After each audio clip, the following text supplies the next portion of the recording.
계속 다시 이야기하자면 칭찬을 안 하는 겁니다. 그래서 부모한테 이렇게 말을 하는 겁니다. 왜 칭찬을 안 해주냐? 이렇게 이야기했습니다. 그랬더니 부모가 잘했다고 한 적은 없지만 말을 안 하는 것 자체가 잘한 거다. 잘했다는 칭찬이다. 이렇게 표현했다고 합니다. 부모 입장에서는 그럴 수 있지만 자녀 입장에서는 그렇지 않은 거죠. 그죠? 자녀 입장에서는 서로가 입장이 다른 겁니다. 누가 맞다, 누가 틀렸다 이렇게 말할 수가 없는 거죠. 부모님 입장에서는 말을 안 하는 것이 칭찬의 표현이고 또 자녀의 입장에서는 잘했다고 말을 듣고 싶은 것이 입장이죠.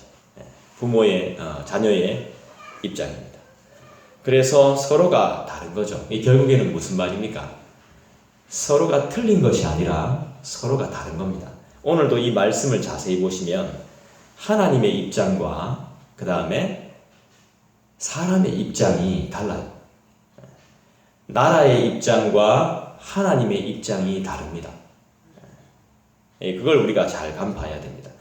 결국 성경이 말하는 건 하나님이 항상 성경은 뭐라고 말하냐면 사람들에게 우리한 하나님께로 돌아오라고 말합니다.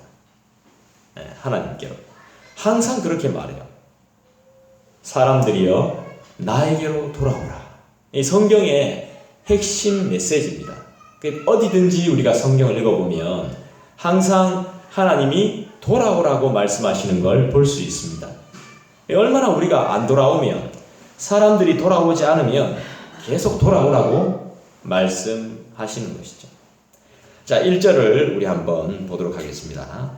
1절 같이 한번 읽어볼까요? 슬프다 아리엘이여 아리엘이여 다윗이 진친 성읍이여 해마다 절기가 돌아오려니와.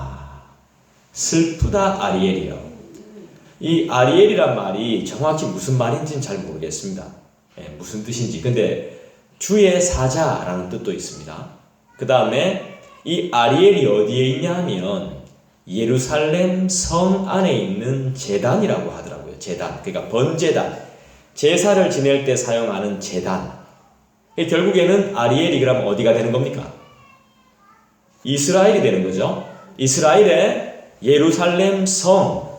예루살렘이 되는 거죠. 그 안에 있는 성전 안에 있는 제단.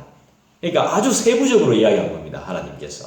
예를 들면 자, 지구에 한국이란 나라에 대한민국이란 나라에 대구에 우리는 한국 사람이잖아요. 한국 사람인데 한국 사람들이요 라고 말씀하시지 않고 누구야 이렇게 부른단 말이에요. 예를 들면 제 이름을 따서 영수야 이렇게 부른단 말입니다.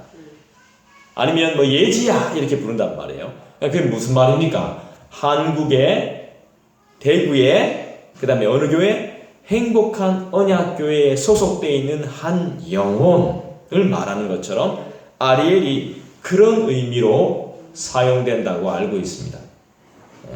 그리고 또 우리가 무엇을 통해서 그걸 추측해 볼 수 있냐면요. 아리엘이여 아리엘이여 다윗이 진친 성읍이여. 여기서 우리가 단서를 딱 유추할 수 있죠. 다윗이 진친 성읍 어디겠습니까? 바로 예루살렘 아니겠습니까? 그러니까 이게 그 안에 있는 번제단이라고 보는 것입니다. 이 이야기는, 이 말은 많은 사람들이 동의하는 것입니다. 그리고 이사야를 설명하는 많은 해설서들이 그렇게 말씀하고 있습니다. 이게 도대체 아리엘이 뭔가? 아주 모호한 단어거든요. 이게 뭐지? 이게 무슨 뜻이지? 이렇게 본단 말이죠. 근데 더 중요한 것은 우리가 여기서 뭘 살펴봐야 하냐면 첫 단어를 살펴야 됩니다. 첫 단어가 뭡니까? 1절에 슬프다. 기쁘다. 좋다. 얼씨구가 아니고 뭐예요? 슬프다가 등장해요. 답답하죠? 슬프다. 슬픈 건 답답함의 표현이고 안 좋음의 표현입니다. 슬프다 이렇게 나와요. 슬프다 아리엘이여. 자, 아리엘이 속한 곳이 어디라 했습니까? 예루살렘. 예루살렘이 속한 곳이 어디입니까? 이스라엘. 하나님이 보시기에 좋아요, 나빠요? 좋아요? 슬프다라는 말이 나왔잖아요, 1절에. 슬프다 하니까 하나님 보시기에 좋은 거예요, 나쁜 거예요? 네, 좋지 않은 부분인 거예요. 슬프다, 아리엘이요. 아까 아리엘은 뭐라 그랬습니까? 하나님께 제사를 드리는 하나님의 제단, 번제단이란 뜻이죠. 예루살렘을 의미한다고 말씀드렸습니다. 자, 그렇다면 슬프다, 아리엘이요. 이렇게 말했으면 이제 이 절은 예루살렘에 대한 화가 선포되는 부분입니다. 화. 여기서 예루살렘을 아리엘이라고 부르는 이유는 예루살렘이 예배의 처소로 제대로 사용되지 못했기 때문입니다. 우리 행복한 언약교회가 교회의 구실을 제대로 못하면 하나님이 이런 평가를 내리십니다. 또 우리 모두가 성도로서의 제대로 된 삶을, 하나님이 원하시는 삶을 제대로 살지 못하면 하나님은 우리에게 이렇게 말씀하실 수 있습니다. 예배 처소로서의 제대로 된 역할, 성전으로서의 제대로 된 역할을 감당하지 못했기 때문에 1절은 슬프다, 아리엘이여, 이런 말씀으로 시작하고 있는 것이죠.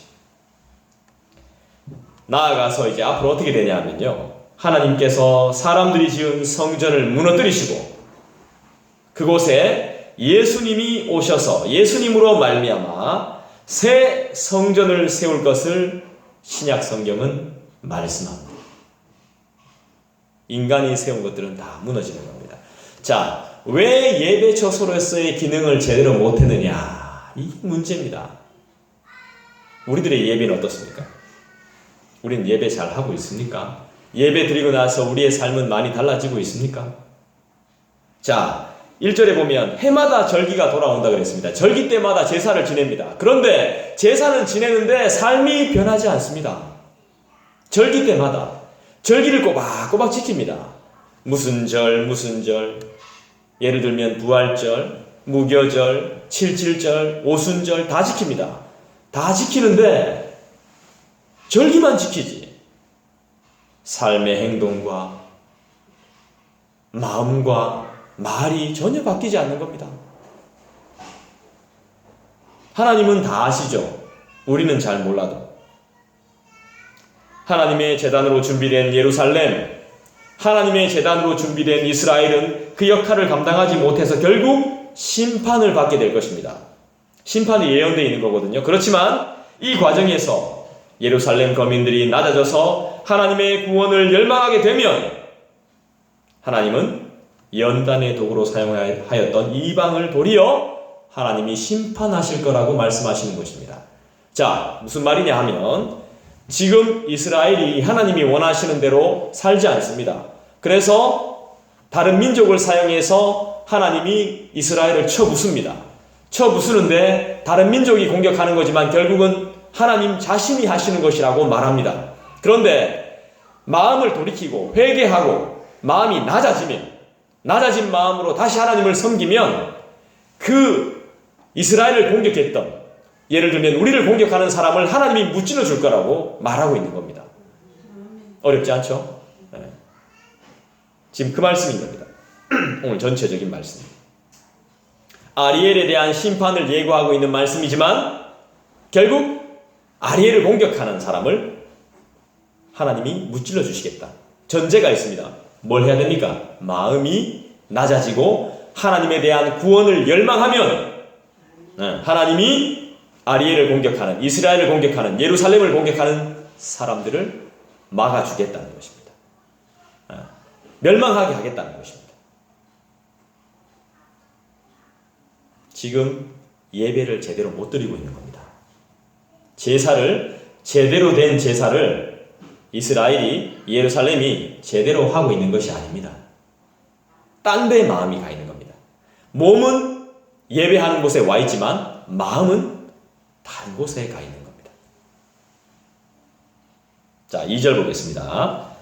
내가 아리엘을 괴롭게 하리니 그가 슬퍼하고 애곡하며 내게 아리엘과 같이 되리라. 내가 아리엘을 괴롭게 하리니 그가 슬퍼하고 애곡하며 내게 아리엘과 같이 되리라. 이 무슨 말씀일까요? 나에게 아리엘과 같이 되리라. 제단은요, 뭐 하는 곳입니까? 짐승을 잡는 곳입니다. 그죠? 짐승을 잡는 곳. 짐승을 잡고 짐승의 피가 뿌려지는 곳. 그리고 또 뭡니까? 짐승이 태워지는 곳. 그게 바로 제단입니다. 제단. 이처럼 예루살렘이 이 제단과 같이 된다 이 말입니다. 잡혀지고 피를 쏟고 불에 태워진다 이 말이에요. 예루살렘에 있는 제단같이 제단 위에 피가 가득하고 불 이렇게 태웠으니까 그름이 가득하고 이걸 예언하는 겁니다. 믿기 전이나 믿은 후나 예나 지금이나 믿는 자로서 전혀 달라지지 않는 마음. 처음엔 좀 열심히 하는 것 같다가 또 변화되는 마음. 여전히 자기중심적인 생각. 하나님의 주권을 배웠음에도 불구하고 전혀 그 하나님의 주권적인 역사에 관심이 없는. 다 그렇습니다. 우리 다. 누구 쳐다보고 이렇게 할 게 아니에요. 다 그래요. 우리 다 그래요. 하나님은 이렇게 했잖아요. 의인이 없다 그랬잖아요. 다 그래요. 의인이 없으면 결국 뭐예요? 죄인이라는 거예요. 우리는 죄 없다 해준 거지 죄인이 아니란 말이 아니에요. 로마서에서 말하는 것은 이 칭의는 죄를 없는 것처럼 해주겠다는 거지 죄인이 아니라는 말이 아닙니다.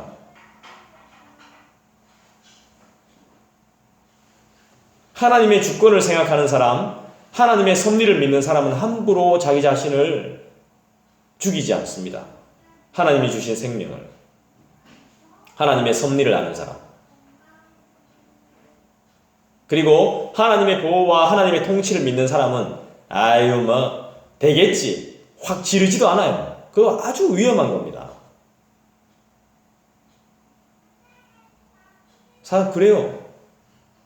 그래서 하나님이 보실 때 어떠실까, 하나님이 기뻐하실까를 곰곰이 생각해요. 남들이 볼 때 좀 답답해요. 답답하고 막 그래요.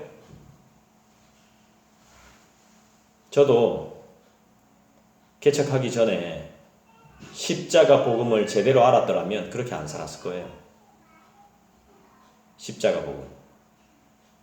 제가 부교육자 생활하면서 한 17년, 18년 정도를 생활했는데 그때 제가 뭐 한 줄 아십니까?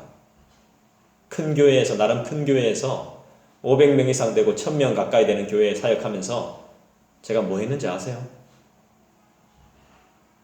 제가 십자가 복음을 알았더라면 그 짓 안 했을 겁니다.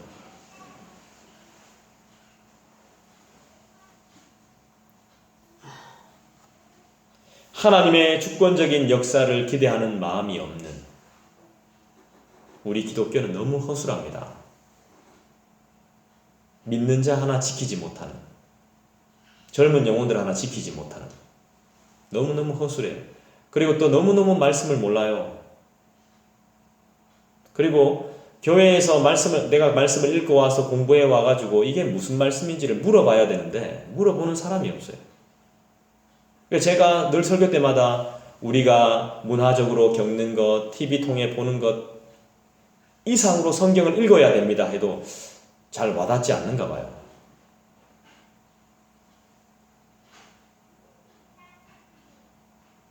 내가 아리엘과 같이 되리라 말씀하신 후에 3절에서 하나님께서 뭐라 말씀하셨냐 하면 너를 치리니 이렇게 말했습니다. 너를 치리니. 여러분 아프리카나 이런 데 가면요 사나운 맹수가 동물을 잡을 때 어떻게 잡는지 한번 보셨습니까? 동물의 세계 이런 거 보면 숨통을 탁 눕니다. 뛰어가서 탁 지켜보고 있다가 바로 공격 안 합니다. 탁 지켜보고 있어요. 공격 안 하는 줄 알죠? 공격할 마음이 없는 줄 압니다. 가만히 있다가 숨통을 콱 물어요. 그리고 어떻게 합니까? 그 숨통이 끊어질 때까지 흔듭니다. 계속. 사탄 마귀는 그렇습니다. 우리가 허점을 보이면 다 있다가 단번에 공격 안 해요. 다 있다가 확 달리 들어가서 탁 물어요. 그리고 막 흔들어. 우리가 흔들릴 때까지. 무서운 존재들이죠, 사실. 그러니까 우리가 하나님을 의지하지 않을 수가 있겠습니까? 그러니까 우리가 하나님께 도와달라고 부르짖어야 되는 거죠. 물론 도와달라는 자체가 기도의 전부의 내용은 안 됩니다. 그 안에는 하나님을 사랑하는 마음도 들어가야 되고, 내가 주님을 정말 풍성히 사랑할 수 있도록, 그리고 하나님 이 영혼들을 정말 사랑할 수 있도록 이 내용도 포함되어야 돼요. 근데 우리의 기도의 내용에 보면 그런 내용들이 많이 없어요. 기도의 시간도 줄고 기도의 내용도 빈약하고 자기 혼자 기도하는 시간과 연합해서 기도하는 시간이 같이 가야 됩니다. 균형을 맞춰야 돼요. 균형을. 은밀한 중에 하나님 뭐라 하라 그랬습니까? 기도하라 그랬죠. 은밀한 중에. 그러니까 개인적인 기도의 시간, 그 다음에 같이 연합해서 기도하는 시간. 오늘은 같이 연합해서 기도하는 시간입니다. 근데 이렇게 연합해서 하는 기도의 시간을 만들어 놨더니 얼마나 열심히 하는지 몰라요. 지금 나가보십시오. 제가 이런 말 할 필요도 없지만 지금 밖에 나가보십시오. 다른 교회 가보십시오. 지금 뭐 40일 특세 뭐 이런 거 막 합니다. 아파도 옵니다. 코피 나도 와요. 얼마나 열심히 하는지 몰라요. 그러면 열심히 하면 열심히 할수록 사람은 독해져요. 엄청 독해집니다. 그래서 안 나오는 사람을 경멸해요. 인간이 그런 존재입니다. 제가 인간을 어떻게 알겠습니까? 성경을 보니까 인간을 알게 되는, 내 자신을 알게 되는 거죠. 내가 그 영혼들을 경멸하더라니까, 안 나오는 영혼들을. 다 사정이 있을 텐데 내가 의인이 되는 겁니다. 내가 신이 되는 거지 뭐. 앞으로 못 나올 수 있어요. 다른 사정이 생기면 못 나올 수 있습니다. 늦게 일어나면 못 나올 수 있어요. 그럼 그때 어떻게 해야 됩니까? 개인적으로 기도해야 돼요. 그걸 왜 판단해? 그 사람은. 그렇게 판단하면 그대로 당하게 돼요. 저 그대로 당했습니다. 내가 판단했던 그대로, 내가 욕했던 그대로, 내가 십자가의 복음을 제대로 알았더라면 그 사람을 경멸하지 않았을 겁니다. 그 사람을 욕하지 않았을 겁니다. 정말 미안한 이야기지만 저한테 아무도 십자가의 복음을 알려주는 사람이 없었어요.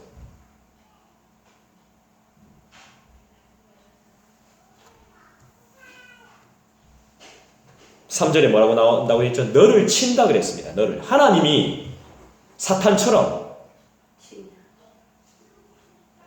사탄은 아니겠죠.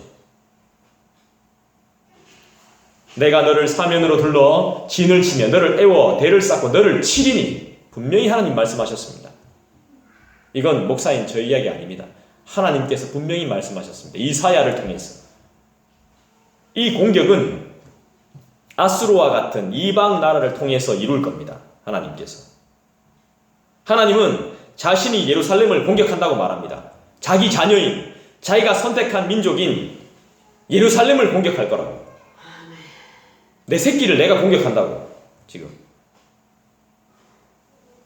이는 이스라엘을 심판하는 주권이 하나님께 있다는 것을 보여주는 것이죠. 결국에는 우리가 바른 믿음과 바른 신앙을 가지고 있지 못하면 하나님이 손댑니다. 손댈 수밖에 없어요. 왜죠? 우리를 사랑하시기 때문에. 하나님이 손대요.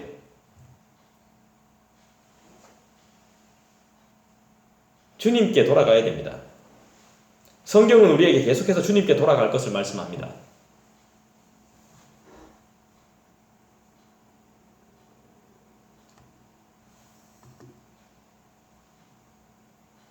그런데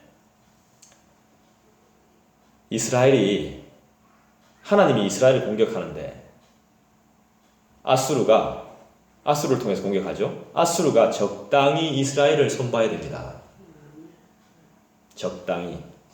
그런데 적당히 안 하면 곤란해진단 말입니다. 자, 예를 들면은 내 자녀가 나를 힘들게 합니다. 경찰을 불렀습니다. 경찰서에 가다 왔습니다. 내 자식을. 내가 너무 힘들어서. 근데 그 경찰이 우리 애를 어떻게 해야 됩니까? 잘 타이르고 바로 갈 수 있도록 도와줘야 됩니다. 근데 그 경찰이 내 새끼를 죽였습니다. 그럼 어떻게 되는 겁니까? 그런 상황이다 이 말입니다. 근데 이거 이해하기 쉬우신가 모르겠다. 다시 동네에 어떤 분한테 내 자녀를 맡겼습니다. 내 자녀가 하도 말을 안 들어가지고 여기 와서 아저씨 좀 와서 내 애 좀 뭐라 카이소. 야, 니 그러면 안 돼. 이래야 되는데 몽둥이 가져와서 내 자녀를 팹니다. 죽을지도 모르는데 피날 때까지 팹니다. 그럼 어떻게 되는 겁니까? 부모는 가만히 안 있는 거예요. 내 자녀는 내가 뭐라 할 수 있어요. 그죠? 내 자녀는 내가 뭐라 할 수 있어요.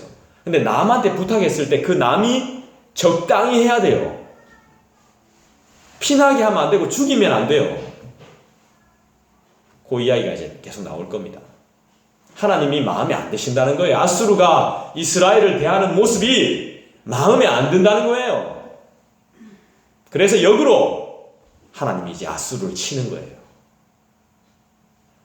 원래 공격의 대상은 이스라엘이었어요. 예루살렘이었습니다. 근데 이게 안 되겠는 거야. 자, 봅시다. 4절 보겠습니다. 네가 낮아져서 땅에서 말하며 네 말소리가 나직이 티끌에서 날 것이라. 네 목소리가 신접한 자의 목소리같이 땅에서 나며 네 말소리가 티끌에서 짓거리리라. 엄청 두드려 맞아가지고 말을 제대로 못한다는 겁니다. 지금 신접한 자들이 막 하는 방언들, 신접한 자들이 막 이상하게 말하는 그 괴성들 못 알아듣잖아요. 신내림 받은 귀신 말하는 거 우리가 알아들을 수 있습니까? 못 알아듣죠. 방언의 통변이 안 되면 방언이 무슨 말인지 모릅니다. 그런 것처럼 말한다는 거예요. 그러니까 아주 작은 소리로. 그러니까 아수르에게 엄청나게 지금 혼난 겁니다. 하나님이 이걸 딱 보시고 5절부터 달라져요. 하나님의 마음이. 4절까지는 하나님이 괘씸해서 자기 자녀인 자기가 택한 민족인 이스라엘을, 예루살렘을 손 좀 봐야 되겠다 싶었는데 아닌 겁니다. 적당히 해야 되는데 이거 오버하네 이렇게 되는 겁니다. 여기서 보십시오. 4절에 보면 땅에서 말하며라고 했죠. 땅은 이 당시에 낮은 곳이기 때문에 수치를 상징합니다. 땅에서 말한다는 것은 땅에 완전히 막 엎드려진 거겠죠. 수치를 당한다는 상징적인 의미가 있습니다. 적들이 오랫동안 포위하고 공격해서 유다는 목소리도 크게 낼 수 없는 상황이 발생한 거예요. 지극히 낮아진 겁니다, 지금.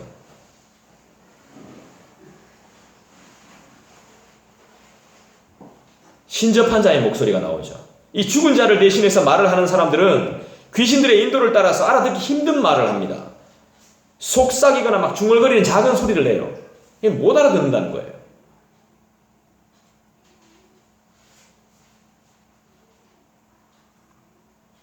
그래서 5절이 뭐라고 말씀하고 있습니까? 5절 보겠습니다. 제가 읽어볼게요. 그럴지라도 네 대적의 무리는 세미한 티끌 같겠고 강포한 자의 무리는 날려가는 겨 같으리니 그 일이 순식간에 갑자기 일어날 것이라. 이 무슨 말입니까? 그럴지라도 네 대적의 무리는 세미한 티 같겠고 강포한 자의 무리는 날려가는 겨 같으리니 그 일이 순식간에 갑자기 일어날 것이라. 이 무슨 말이에요? 성경을 무시하면 안 돼요. 성경 말씀을. 성경 자체가 하나님의 말씀이기 때문에 우린 절대로 무시하면 안 됩니다. 자, 순식간에 일어난다 그랬습니다. 순식간에. 자, 지금 이스라엘이 힘겹게 지냈다가 공격을 막 당하다가 이젠 역으로 아수르가 하나님의 공격을 받습니다. 네 대적의 결국에 우리를 대적하는 무리들은 아무것도 아니라 이 말입니다. 아무것도 아니. 티끌 같다 이 말입니다. 티끌. 순식간에 날아다니는 겨, 불면 날아다니는 겨 같은 거, 티끌이나 겨, 먼지, 우리를 위협하는 것들, 우리를 곤란하게 만드는 것들은 전부 다 티끌과 겨일 뿐입니다. 하나님 앞에서. 처음에는 막 이기는 것 같은데, 잘 나가는 것 같은데 결국에는 순식간에 역전을 시키시는 하나님. 그것도 갑자기 순식간에 갑자기 일어날 것이라고 하나님이 말씀한, 하나님이 개입해버리면 순식간에 역전돼버립니다. 역전. 우리는 게임이 끝난 것 같고 5대 0으로 치고 있고 8대 0으로 치고 있는데 아이고야 끝났구나 다 포기하는데 1분 만에 순식간에 10대 8을 만들어버리는 거예요. 그 누가 해야 할 수 있습니까? 인간이 할 수 있습니까? 못해요. 하나님이 하셔야 가능한 것들이에요. 성경이 말하잖아요. 순식간에 바꿔버리거든. 하나님의 역사는 순식간에 갑자기 일어납니다. 우리가 예상하지 못하고 계획하지 못하는 그 순간에 저는 그걸 믿습니다. 그래서 절대로 조급하게 마음 안 먹습니다.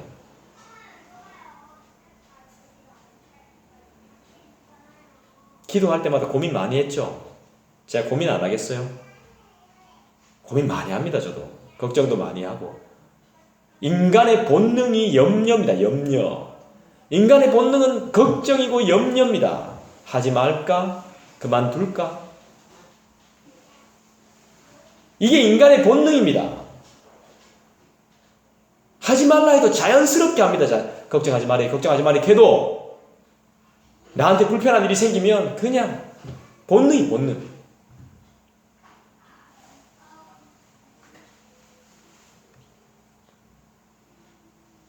하나님 뭐라 그랬습니까? 그 염려를 다 주께 맡기라 그랬잖아요. 말씀 모르니까 염려하는 거죠. 그 맡긴다고 또 그게 맡겨집니까?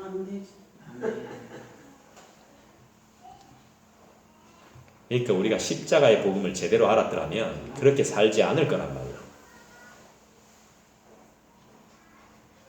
제가 십자가의 복음을 아주 깊이 있게 이야기할 때가 있을 겁니다. 자, 그 다음에 5절이 이야기했죠. 유다 백성이 낮아져 가지고 하나님의 구원을 간구하게 될 때 극적인 반전이 일어납니다.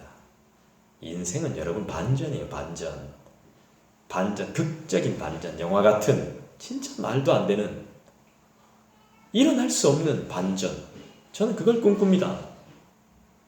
저는. 여러분도 꿈꾸세요. 우리 보고 꿈 깨라! 막 이래도 꿈 꿔야 돼요. 그런 건. 소망해요. 굉장히 소망해요. 그래서 늘 기도해야 돼요. 하나님이 이스라엘 대적들과 싸우셔서 그들을 멸하시는 것이죠. 우리를 대적하는 자들과 싸우셔서 그들을 멸하십니다. 우리를 힘들게 하는 자들과 반드시 대적해서 하나님이 그들을 멸하실 겁니다. 그 믿음을 가져야 됩니다. 우리의 싸움은 누구와의 싸움입니까? 혈과 육의 싸움이 아니라 하늘의 공중의 권세 잡은 자, 우리의 생각을 지배하려고 하는 아주 나쁜 것들, 그 더러운 것들, 그것과의 싸움이에요. 눈에 보이는 자들하고의 싸움이 아니에요. 제가 밖에 나가서 있을 때마다 이 주변에 보면 거의 다 이 골목 라인에 보면 저희 교회를 중심으로 해서 다 위쪽에 보면 대문 앞에 뭐가 붙여져 있냐면 우리 집 문 앞에서 담배 피지 마세요. 담배 꽁초 버리지 마세요가 쫙 붙어 있습니다. 여러분 뭐 지금은 잘 안 보일 텐데. 그냥 교회 앞에다가 담배 꽁초를 많이 버려요. 그거 버리지 말라고 하니까 이어버리겠죠. 교회는 만만하니까. 얼마나 짜증나는 줄 압니까? 제가 나올 때마다 볼 때마다 침 뱉어놓고 담배 꽁초 버려져 있으면 수두룩해요. 막.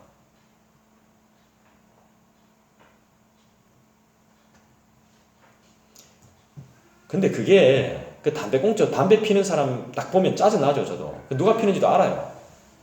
화가 납니다. 근데 그 사람이 문제가 아니에요. 그를 사로잡고 있는 영이 문제인 거예요. 영이. 오늘도 우리 이번 주도 주일날 오전에 이 말씀 배웠어요. 누가복음에서 그 야이로의 딸 영이 돌아와서 살아났다는, 영이 떠나면 죽는 겁니다. 인간은 영이 돌아오는 겁니다. 그 영이 문제인 거예요. 그 영이 성령이냐 악령이냐, 내 안에 악한 생각. 고린도전서 13장은 뭐라고 말합니까? 사랑은 뭐라고 말해요? 악한 것을 생각하지 아니한다. 아멘. 근데 악한 걸 생각해요. 인간은. 인간이기 인간이기 때문에 악한 걸 생각해요. 그래서 하나님이 더 필요한 거예요. 아멘. 그래서 제가 말하는 거예요. 제가 말하는 겁니다. 도와주세요가 기도의 다가 아닌 거예요. 주님, 내가 사랑을 알게 해주세요. 사랑할 수 있게 해주세요. 아멘. 그 사랑을 넉넉히 저에게 부어주십시오. 하나님을 사랑하고 이웃을 사랑할 수 있는 그 정신을 내가 가질 수 있게 인도해 주옵소서. 이게 필요한 겁니다. 예루살렘을 향한 하나님의 심판 목적은 그들의 멸망이 아니었습니다. 낮아지는 거였습니다. 우리 모두 다 말씀을 배우고 강력하게 말씀을 대하는 이유가 뭡니까? 우리가 멸망당하고 심판당하는 게 목적이 아니라 낮아지는 겁니다. 낮은 자에게 임하시는 하나님, 낮은 자의 하나님, 그에게 구원을 허락하시는 하나님. 낮은 자는 바랄 게 없습니다. 살려주십시오 밖에 없습니다. 더 큰 일을 당하기 전에 빨리 돌아와야 됩니다. 하나님이 뭘로 우리를 심판하시느냐? 6절에 보면 잘 나오죠. 뭘까요? 한번 읽어볼까요? 만군의 여호와께서 우레와 지진과 큰 소리와 회오리바람과 폭풍과 맹렬한 불꽃으로 그들을 징벌하실 것인즉. 하나님이 이렇게 무서운 분인데 정신을 못 차리고 있는 겁니다. 눈에 보이지 않으니까 하나님이 우스운 겁니다. 하나님 말씀 전하는 자들이 우스운 겁니다. 눈에 보이지 않으니까. 우레와, 하나님은 우레도 사용하실 수 있고 지진도 사용하실 수 있고 큰 소리도 발할 수 있고 회오리바람과 폭풍과 맹렬한 불꽃으로 그들을 징벌하실 수 있다고 말씀합니다. 우리도 그렇게 다루실 수 있습니다. 하나님의 두려운 임재를 표현하기 위해서 동원되는 모든 자연현상들, 하나님이